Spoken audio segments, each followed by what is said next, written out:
47 eu fui, ou fomos, contratado para dirigir o Departamento de Educação e Cultura, do SESI, onde entrei em contato com a alfabetização de adultos. Em 1958, apresentei no Congresso um trabalho sobre educação e princípios de alfabetização. De acordo com as minhas ideias, a alfabetização de adultos deve estar diariamente relacionada ao cotidiano do trabalhador.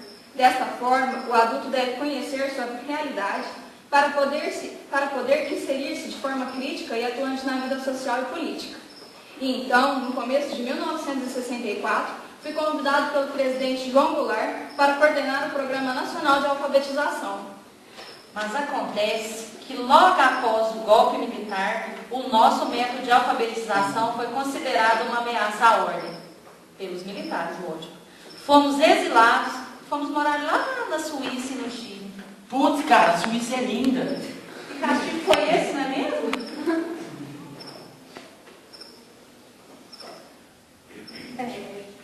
E foi lançada também nossa principal obra durante esse período que ficamos exilados. Ela talvez vocês conheçam, chama Pedagogia do Oprimido, onde é detalhado o nosso método de alfabetização de adultos.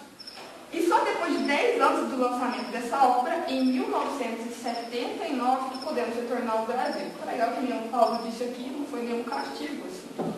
Para nós, o maior objetivo da educação é conscientizar o aluno, principalmente das partes mais baixas da sociedade, economicamente, a sua situação de oprimidas e fazer com que eles mudem isso. Na verdade, o que dizíamos e propunhamos eram práticas de sala de aula, e essas práticas, elas deviam, assim, desenvolver o senso crítico dos alunos. Mas agora, doutorzinho de honoris causa, pergunta se é assim. Vê se alguém faz isso. O ensino de hoje, de sempre no Brasil, me causa nojo, me tira do sério. Tá bom, continuando, né? Como dito pelo senhor revoltado, condenamos o ensino oferecido pelas maioria das escolas brasileiras. Na verdade, nós chamamos esse ensino de ensino bancário. Opa, peraí, isso aí eu posso ficar, eu não, né? Nós. Educação bancária nada mais é que o professor agindo com quem deposita o conhecimento num aluno, apenas receptivo e quietinho. Como se o professor fosse o dono do saber, só porque passou uns anos ali morrendo e penando para tirar nota na faculdade. Acha que sabe muito mais que seus próprios estudantes.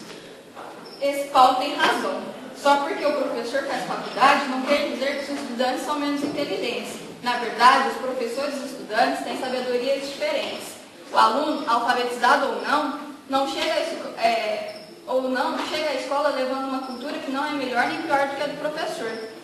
Mas você, Paulo, também tem razão. Porque quando se trata de educação, os dois lados devem aprender junto. E não do jeito que andam fazendo por aí. Voltando para mim. Enquanto as escolas conservadoras procuram acomodar os alunos no mundo existente, quase como se fossem robozinhos, a educação que nós aqui defendemos tinha como único objetivo era inquietar os estudantes.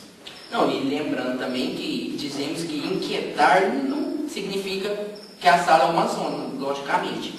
Mas queríamos dizer que inquietar a curiosidade dos alunos, fazendo com que eles pensem e duvidem. O que estamos querendo dizer é que a alfabetização é um modo de os desfavorecidos romperem com essa cultura do silêncio, em que vivem e que possam transformar sua realidade como sujeitos de sua própria história. Isso me faz lembrar um educador, o nome dele é Paulo Freire. Nossa, que viagem. Ele falava que ninguém ensina nada no meio. Vamos pegar a Cabaleiro e falar isso na música também, mas a gente falou antes, tá bom? As pessoas, ninguém ensina nada no meio, mas também ninguém aprende nada sozinho. Os homens se educam entre si, mediados pelo mundo. E é assim que tinha que ser educação. Embora todos nós aqui, né, sejamos muitas vezes lembrados pelo nosso método de alfabetização, nossa intenção verdadeira é fazer com que pessoas tenham uma reflexão maior, uma maior reflexão, na verdade, sobre o real significado da educação. O que propomos aqui pode ser um pouco trabalhoso no início, mas depois melhora. Primeiro, o professor deve se inteirar daquilo que o aluno conhece. Não é para chegar na frente e bastar a lei falando, como ele fala e o aluno, o professor fala e o aluno, o professor fala e o aluno. O professor ele deve principalmente trazer a cultura, né, do educando para dentro da sala de aula, é a lógica. A segunda etapa é a discussão.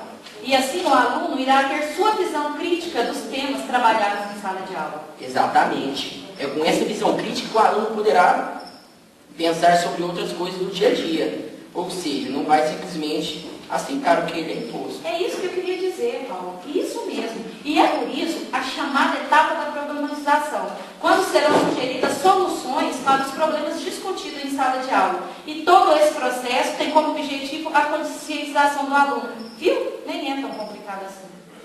Agora, só para finalizar, a gente vai fazer umas citações, como nós não somos egocêntricos, será sobre nós mesmos, obviamente, para que vocês, espectros de outro mundo, assim, pode ser que alguns estejam nos ouvindo, outros nem tanto, como aquele rapaz ali que está dormindo, todo mundo olhando para ele, obrigada. Também possam pensar um pouquinho sobre a educação. Paulo, por favor. Bom, vou começar. Se a educação sozinha não pode transformar a sociedade, tampouco sem ela a sociedade muda. Para a concepção crítica, o analfabetismo nem é uma chaga, nem uma erva daninha a ser erradicada, mas uma das expressões concretas de uma realidade social e injusta. Quando a educação não é libertadora, o sonho do oprimido é ser o opressor. Ensinar não é transmitir conhecimento, mas criar as possibilidades para a sua própria produção ou a sua construção. Chegamos à citação não tão curta. Ninguém nega o valor da educação e que um bom professor é imprescindível. Mas, ainda que desejamos ser bons professores para nossos filhos, poucos pais desejam que seus filhos sejam professores. Isso nos mostra que o trabalho do educador é duro, difícil e necessário. Mas, que permitimos que esses profissionais continuem sendo desvalorizados, apesar de mal remunerados, com baixo prestígio social e responsabilizados pelos fracassos da educação, grande parte persiste e continua apaixonada pelo seu trabalho.